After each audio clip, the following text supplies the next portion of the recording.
La femme, finalement, était un ornement comme un autre, on peut dire.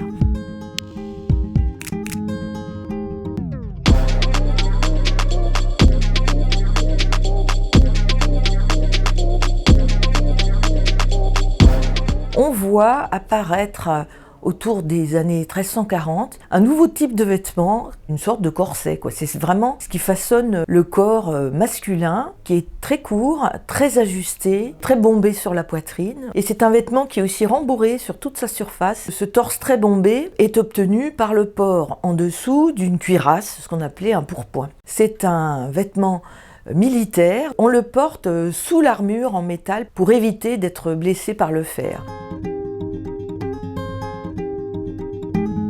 Le corset, c'est vraiment une sorte d'architecture avec des baleines qui contraint le corps. Par exemple, pour la silhouette féminine valorisée jusqu'à la fin du 19e, c'est un buste très étroit et menu, quelque chose qui est coupé à la taille et puis dessous comme une sorte d'énorme meringue. On voit bien que c'était fait pour des personnes qui n'avaient pas d'activité physique ou qui devaient très peu marcher. C'est l'époque de la femme ornée, qui ornait aussi des intérieurs, ces intérieurs du 19e siècle qui étaient vus comme des sortes de paysages, de décors où chaque objet avait sa place, dont la femme finalement était un ornement comme un autre, on peut dire.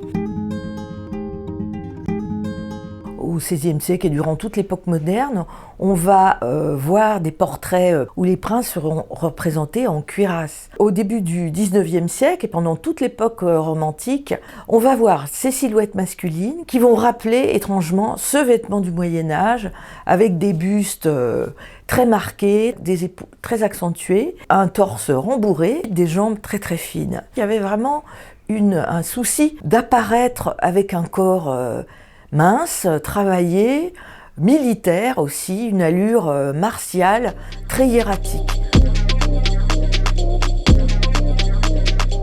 C'est vrai que ça a une durée de vie assez courte, mais ça a eu une présence très spectaculaire dans le vêtement masculin. On voit ça dans les portraits de princes au XVIe siècle, et même un peu après. Ça montre une nature qui n'est jamais défaillante. Et c'est aussi, en civil, comme un attribut qui pouvait aussi servir de poche. Ça montre véritablement comment le vêtement est vraiment un attribut du pouvoir, et qui plus est un pouvoir masculin.